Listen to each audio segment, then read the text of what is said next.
Hi friends, I hope you have a wonderful day, and this time I'm gonna be reacting to can you handle 28 minutes of the FIA effing up? Sounds interesting and I wanna see it, so let's just start.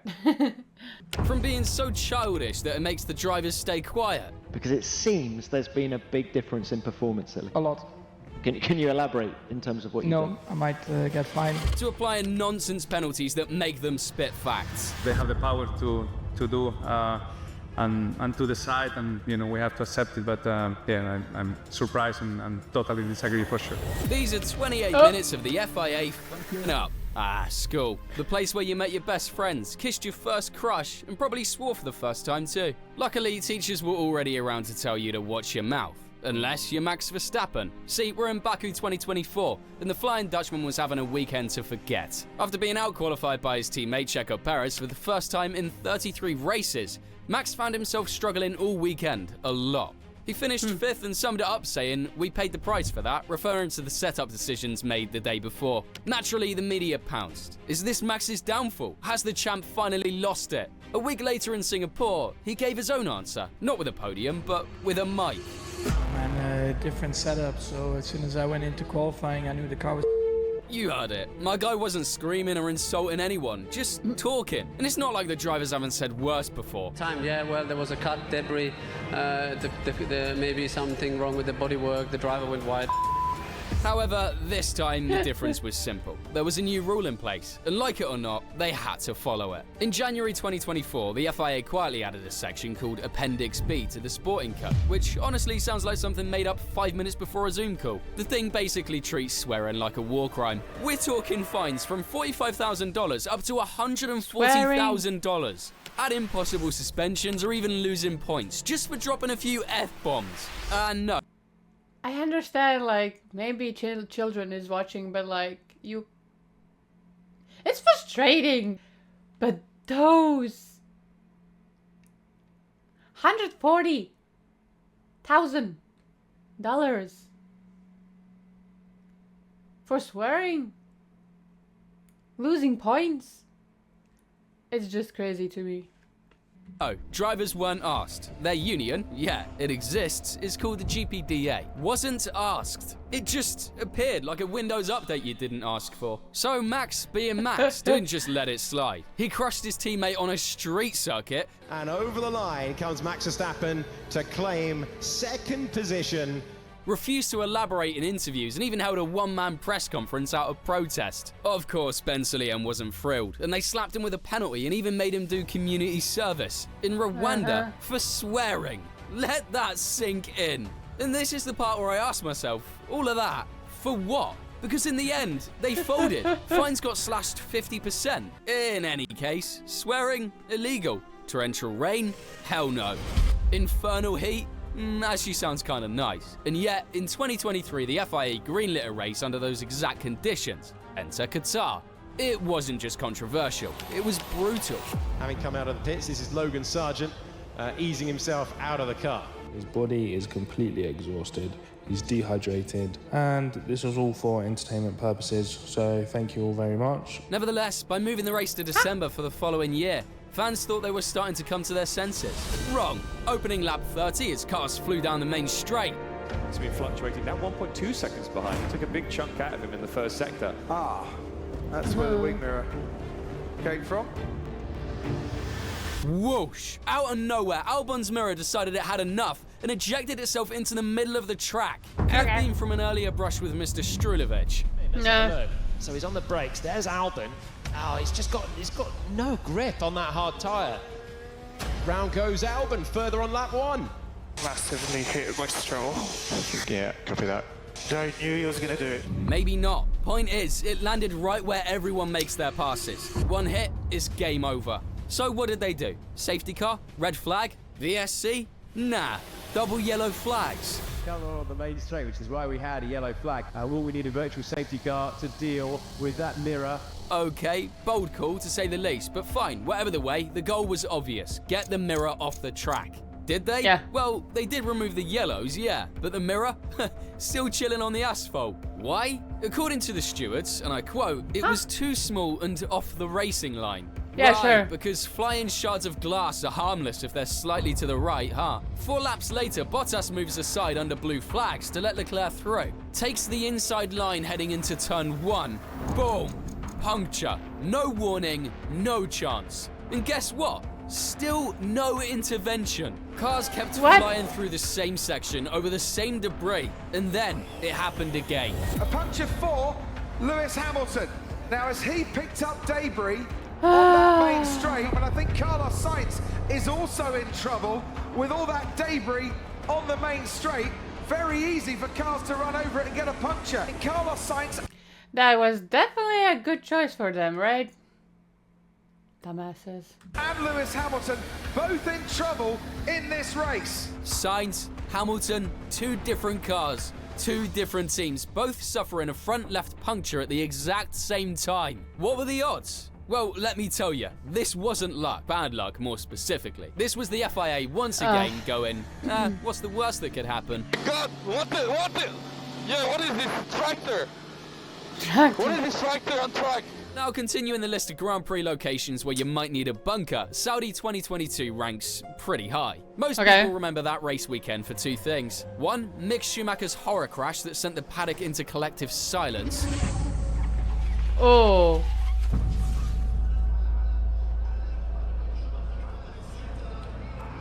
2, missiles.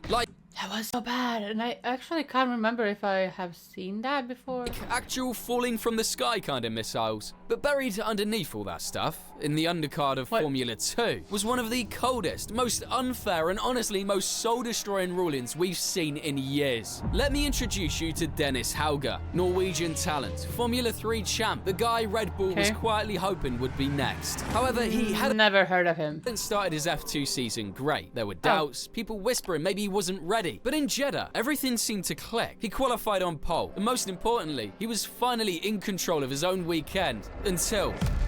Oh, big crash in the background there. And that will almost certainly be... We only got a flash of it, but that will certainly be another safety car, I think. Safety car deployed through the pit lane. Okay, nothing weird yet. Nevertheless, as soon as Hauger entered the pit lane, the message changed. Now... For the pit lane.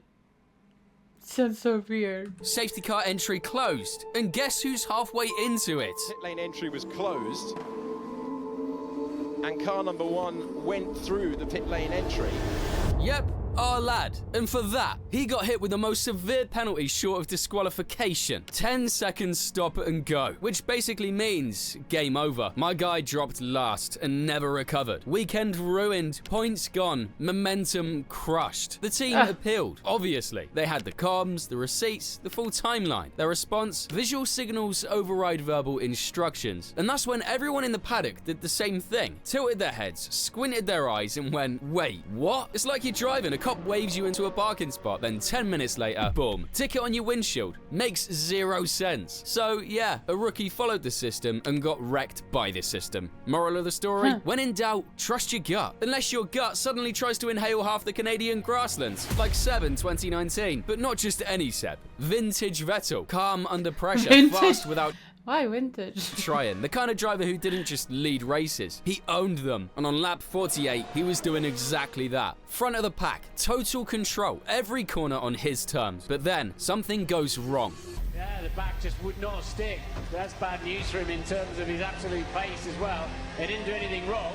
The verdict, unsafe rejoin. The punishment... We've got a 5-second time penalty for unsafe re-entry. And yeah, sure, if we're going strictly by the rulebook, the penalty made sense. But from a racing perspective, from the logic and soul of this sport, that's where it gets shaky. Vettel was on the absolute limit, saving a Ferrari that just tried to lawnmower itself across at 124 miles per hour. He didn't run wide because he was reckless or dirty. He was under pressure, made a small mistake, and pulled off a miracle to recover it. He rejoined as best he could, with barely any control. And yeah, maybe he did squeeze Hamilton a little, but there was no contact, no crash. They both carried... But seriously, it looked hard for him, like, to get a control of the car. No, I don't understand this one. It's not like what happened a few months later in Italy, for example. Oh, that's Sebastian Vettel, and he spun. Oh, he's coming onto the track just as Lance Stroll goes past him as well. Anyway, the German was fuming, skipped Parc Fermé, stormed into the steward's office, and when he came back, he saw Hamilton's first place victory board and swapped it with the second place one. The Sebastian Vettel taking the number 2 from where his car should be, putting it in front of Lewis Hamilton's car. That was Seb's win. You knew it, I knew it, everyone but the FIA seemed to know it. Fans I haven't seen this nowhere. Anywhere. seriously asked, if we're handing out penalties for stuff like that, why are we even racing? Same kind of questions we're still asking. 6 years later, honestly. Either way, Vettel didn't lose to Hamilton. He lost to a PDF file. 16 years earlier, that damn file didn't even open. Brazil, the 6th of April 2003. A historic day for safety, they said. The hands device was now mandatory, a revolution in driver protection. And thank God for that, because the universe decided this race would be a full-blown natural disaster. Rain? More like a monsoon. The safety car led the first 7 laps because visibility was don't even try levels of bad. Turn 3 looked like SeaWorld, and once they did finally start racing, the show began.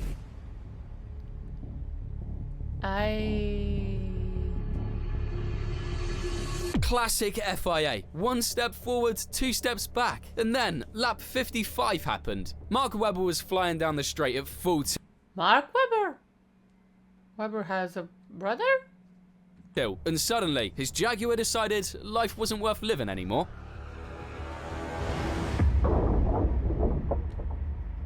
Jeez, carbon fiber everywhere. Just when you thought, surely that's the worst of it, Fernando Alonso appeared. Oh, and we've got another car on. Marshals had seen enough. The red flag was out, and with 15 laps remaining, they decided to finalize the event. Now, here's the It was a very good choice. Like, it was such a good choice that you probably should start with this. Just don't race. Don't. I really don't understand, like, well, I don't think, like, now they are doing this. Like, if it's such a bad conditions, like rain, that you need to have a safety car for 7 laps. But you seriously need to start. Really? I don't understand. Like, can you just, I don't know, start 1 hour later or something? But still, it was so bad. Okay, I'm speechless. interesting part. According to the FIA's own rulebook, when a race is stopped under a red flag, the final result is taken from 2 laps prior to the one where the red flag is shown, unless all cars had crossed the line. And guess what? Giancarlo Fisichella had already crossed the line to start lap 56. He'd just overtaken Kimi and was leading the race for the first time in his entire F1 career. So, he won, right? Ha! No, because with all their technology and NASA stuff, guess what? They rolled back to the incorrect lap. They went to lap 53 instead of 54. And who was leading back then? Kimi. Magnificent. The world clapped. Giancarlo cried a little inside, and the trophy went home with the wrong guy. But Eddie Jordan... What F? Sorry. Oh my god. You had a one jump. One job.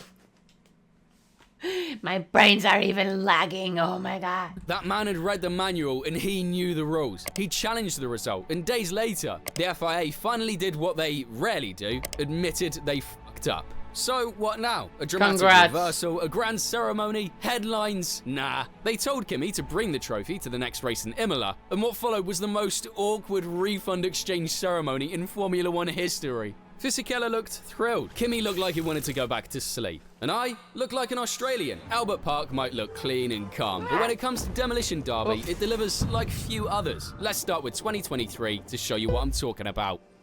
Okay.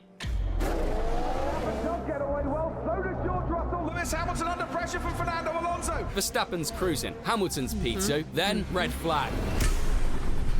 Whoop. Red Red flag for the second time in this Grand Prix. Kevin Magnussen clipped the wall and sent his tyre flying. Not ideal, but hardly race-ending. Still, the FIA panics. They stop the racing call for a stand-in restart on cold tyres at Albert Park with 2 laps to go and the entire field stacked together. Yeah, we know cold tires are really good, right? That was a sarcasm, by the way. What could go wrong? It's 2 laps to sort out who wins this one. Immediately, Verstappen is chopping ahead. It's as you were from the top 3. It's going to be close to contact. Oh. And Fernando Alonso is spun round by Carlos Sainz. In place it, Gasly rejoining. And then these two, Gasly doesn't know his teammates there. Oh, yeah. Flag again. Carnage. Absolute chaos. 8 cars involved before turn 3, just like the old times. And then another red flag. Red flag, red flag, red flag. The FIA hits undo and reverts the order, but still penalises Sainz after resetting the timeline. We're going back, but it says restart. Like, sometimes I don't understand their judgment and their thought. Order. It's how it was. Carlos Sainz has a 5-second penalty. Please, guys, do something, please. I cannot still believe it. We are P3 and P4, and they will put me out of the points for that. Time travel justice, baby. Let's now go to What the F? 2024. Final laps. Russell's chasing Alonso. He's pushing hard until his car snaps and hits the wall. On the last lap of the race, and he's had a big contact with the wall. At first, it looks like driver error, but then, surprise, the FIA blames Alonso for driving too cleverly. Apparently, slowing down in the right places now gets you a 20-second penalty, and even Russell wasn't sure it was deserved. You know, I don't take anything personally with what happened with Fernando, and it probably had bigger consequences than it should have. The FIA might have confused Alonso for Ocon, considering how harsh the penalty was. Drivers, pundits, no one agreed. They have the power to do and to decide, and you know we have to accept it. But yeah, I'm surprised and totally disagree for sure. Things are going to be discussed for It's so painful again. Ow. sure in the drivers' briefing. You know, by tomorrow night, it's going to be interesting. Yeah, we'll discuss it in the drivers' briefing. Even my cat had questions. Huh? Still think that's not polemic enough? Let's go back to 2009. Brawn GP stuns the world with a 1-2 debut. Take victory in Melbourne. Jenson Button crosses the line, takes the checkered flag. Brawn GP. It's a 1-2 finish. But behind them, chaos brews. Truly finishes P3, but Hamilton claims to the FIA that he passed under the safety car. I was in 4th, and I was overtaken on the yellow flags by Truly, so I gained my position back and was 3rd. So. That's a 25-second penalty right there. Except McLaren lied. They told Lewis to let Truly by, then pretended they didn't in the stewards' meeting. The Toyota went off in the second to last corner. I overtook him. Is that okay? Lewis, you need to allow the Toyota through. Allow the Toyota through now. So, Lewis disqualified, and thus Liegate was born. Only Australia delivers that level. What the F? What was the point of that? Of elite chaos, but at least always gives us peak racing, unlike some other places. Like, you can't hear anything and can't find anywhere what they are talking about. In 2025, we were all hyped for an epic wet race, but the FIA acts like the rain is toxic these days. Ever heard of full wets, guys? So what did they do? Delayed the race just long enough to miss the rain. It is time for the green flag to fly at Spa. Let's go racing at one of the great circuits on the planet. The result? A perfect Sunday nap instead of a race. But what if I told you they already fucked it up a few years earlier, and it was way worse? In 2021, it also promised to deliver quite a show, with a championship battle going on and interesting weather. Everyone was thrilled. Well, it had everything except racing. Let's start with qualifying. Heavy rain, zero visibility, everyone looking like they're driving inside a car wash. Race control? Let's wait 12 minutes, see what happens. Spoiler, it got worse. Then the goat of I told you so, Seb, gets on the radio mid Q3 and says, I think they should red flag. Red flag. It's too much water, mate. Nah, we're good. Fast forward 30 seconds, Lando Norris hits a rouge. from Lando Norris has had a big off, and you can see the tyre. Lando, are you okay? Are you okay? Massive crash. Red flag finally comes out after the damage is done. And Seb, he drives by the scene like your dad when he's right about the weather forecast. What did I fucking say? So chalk one up for qualifying negligence. But oh boy, that wasn't even the main event. Race day, and it was just rain. Wall-to-wall Belgian sky vomit. Fans are soaked. The track looks like a slip and slide. Visibility, dead. I really can't see anything behind. Grip, dead. They try a couple of formation laps behind the safety car, which is like watching a funeral procession, but with more umbrellas. Then I don't understand. Are they afraid that they will need to give back the money for the crowd? Or what? Why they don't stop this? I don't know.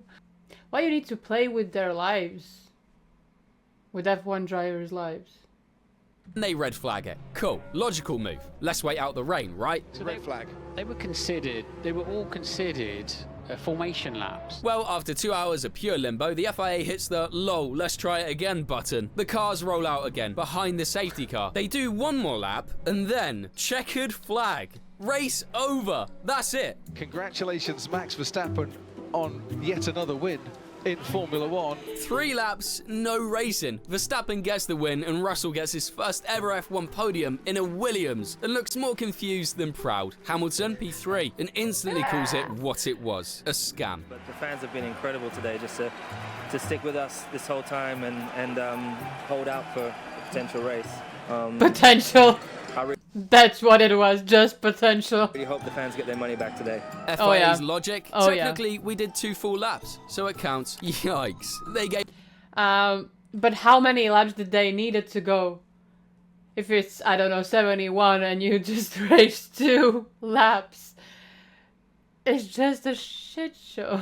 Gave out half the points, held a podium and waved flags. Fans who camped out for days in the pouring rain got to witness the most expensive 3-lap parade in history. To their credit, the FIA changed the rules in 2022. No more fake races. Now you need at least 2 green flag laps to count. Sure, the FIA may have made some questionable calls that day, but at least it was in the name of safety, because there was a time when they clearly didn't care at all. Have you ever wondered what could be the worst rule that FIA has ever implemented? Let's rewind to 2005, to the time the FIA cooked up a genius level rule. No more tyre changes during the race. The idea: cut costs, force tyres. What? Are you dumb? Are you dumb? Suppliers to build more durable rubber and slow the cars down, mainly Ferrari, because yeah, as incredible as it may seem, there was a time when the Italian team was unstoppable. Sadly, those times will never come back. Anyway, back to reality. The rule was a mess, and the moment it exploded, yeah, literally, welcome to the Nürburgring. Kimi Räikkönen was dominating until he flat spotted a tyre mid-race. Under normal rules, he'd just pit and move on, but this wasn't normal. The vibrations from that tyre got so bad, the car was physically shaken apart. McLaren had 2 options: pit and possibly take a penalty, or pray the car held together. They gambled. Final lap, boom.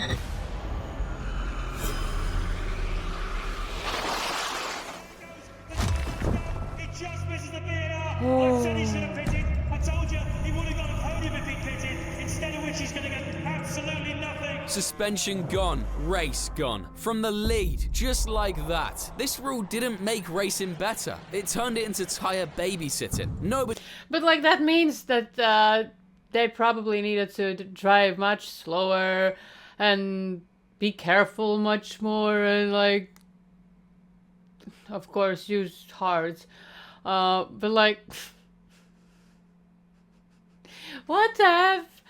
What? Nobody liked it, and nothing made that clearer than what happened in the infamous United States GP. Michelin, tyre supplier for 14 of the 20 cars, because yeah, we had 2 tyre suppliers back then, realised their rubber couldn't survive turn 13 at full throttle. That corner had heavy banking and was generating insane loads. The tyres were basically screaming for mercy, so Michelin went to the FIA like, hey, this is dangerous, let us change tyres or add a chicane. The FIA said, nope, so Michelin teams went, cool, watch this. Here comes Alonso, world championship leader. You know our plan is for the start. Straight in the pits, please, mate. McLaren Toyota, there's the pole sitter Jarno Trulli pouring into the pits, and just listen to the crowd. All of Michelin's efforts to define its listing with the Speedway, with the FIA and the Bridgestone runners, the selfishness of some has been the cost of the majority. After the formation lap, all 14 Michelin cars pulled into the pits and never came back out. That left just 6 cars on the grid: Ferrari, Jordan and Minardi. What followed was not a race. It was a clown parade. Fans were booing louder than the engines. People left the grandstands. Michael Schumacher won, technically, but even Ferrari fans looked uncomfortable celebrating that one. Thankfully, this was rock bottom and the FIA scrapped it in 2006. But the damage?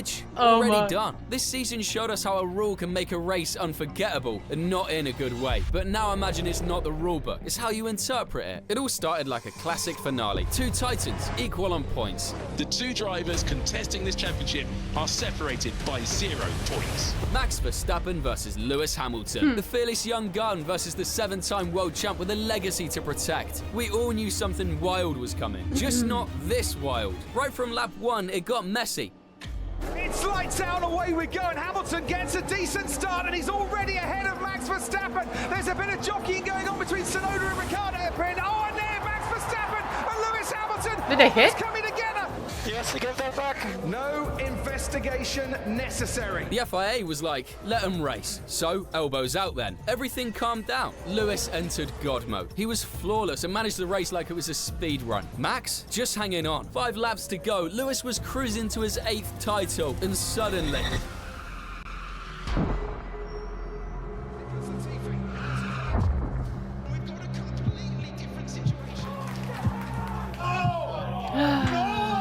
Latifi crashes. Safety car. Game on. What's the situation behind? So, the situation is Verstappen has pitted. He had a free pit stop. Box. Negative. That's unbelievable. Now, here's where everything broke. The rule says lapped cars may unlap themselves. Usually that means all of them. Then, 1 lap later, green flag. Simple. But Massey, he rewrote the playbook. All the cars ahead of you are allowed to overtake Hamilton. Well, this is highly unusual. Not all of the cars are allowed to unlap themselves. So, there's confusion, but the safety car is coming in at the end of this lap. That is so not right. That is so not right. Only 5 lapped cars, the ones between Max and Lewis, were allowed through. Then, immediately, safety car in this lap. 1 lap showdown. Max on fresh softs. Lewis on old hards. You already know the rest. We're going to have 1 lap of racing to decide the championship in 2021. Overtaking zone is normally down in the turn 5. This is it. Get it! It's Verstappen far enough back. He's going to make the lunge down the inside. Hamilton sees him coming. It's a late lunge by Verstappen. Now snatches the championship trophy. Verstappen pounces, takes the lead, wins the race. Red Bull will be delighted. They have shared a brilliant championship battle, but the championship can only be won by one. And it's going to 2021. Max Verstappen, for the first time ever, is champion. Oh my Lord, Max! Oh my God! Yes! Oh my God! Max Verstappen, you are the world champion! World champ. The crowd stunned. The paddock speechless. The post-race was chaos. Mercedes protested, obviously. A few weeks later, the FIA admitted it was human error. Massey was out. Michael Massey, who accomplished a very challenging job for 3 years as Formula One race director following Charlie Whiting, will be offered a new position within the FIA. But the damage already done. Max's title, 100% deserved, but always surrounded by that ending. Nobody blames him. He just drove. However, that season finale was something else. Just like it was written by the DTS crew, but like if Hamilton would have like 2 new softs, I think he totally could win. But he couldn't pit. They didn't let him. So bad. 30 years ago when there was no Netflix, no mobile phones and no social media. Who was writing the stories back then? The FIA. 1989. Prost, Senna, 2 world champs. And this wasn't just a title fight. It was a war of egos. Senna was chaos incarnate. Prost was the professor. And their battleground, every track, every weekend. By the time they reached the penultimate race of that season, the civil war was about to explode. Why? Japan was set to be the title decider. Prost had the points lead, and all he needed was a clean finish. Senna, he needed to win. Not only this, but the last 2 races. So naturally, he went full anime protagonist mode. And they get away very quickly indeed, extremely quickly, and a beautiful start by Alain Prost, who goes into the lead. No holding back, no mercy, just pure, unfiltered Senna. Lap 46, the chicane. Senna dives, Prost blocks, contact. Ah, yeah, this one. This is fantastic. They crash like it's scripted. Prost hops out like he's just submitted his final exam. Done. Meanwhile, Senna's like, nah, I'm not finished.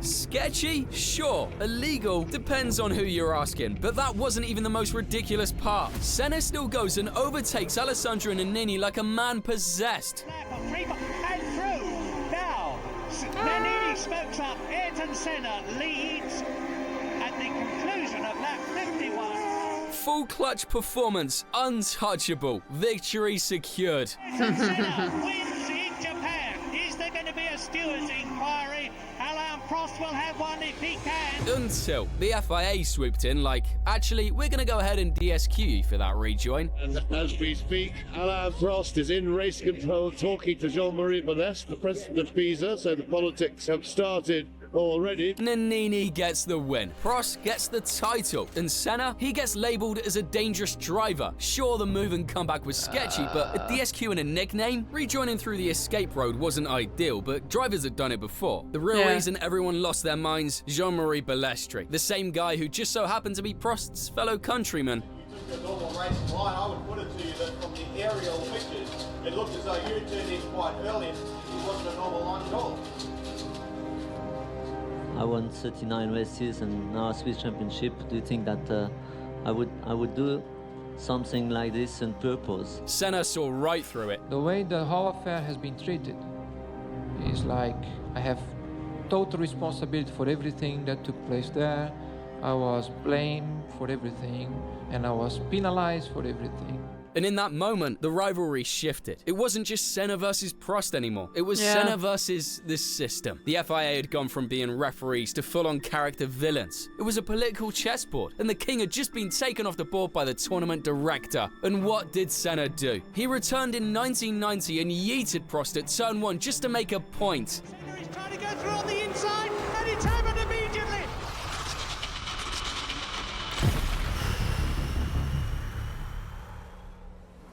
From Senna versus Prost to Lewis versus Max, the faces change, the battles evolve, but somehow the FIA is still finding new ways to become the main character. If you enjoyed watching this fucking up compilation, make sure you watch one of the most fucked up seasons ever. And as always, thank you for watching. But yeah, seriously, I don't understand some of I don't understand any of these. Like, how dare they? Where they are getting their ideas on this show. But yeah, oh my god. So yeah, thank you for suggesting this video, and I hope that you did enjoy this video. And if you did, please consider to leave a like and subscribe, and hopefully I'm gonna see you next time. Take care. Bye.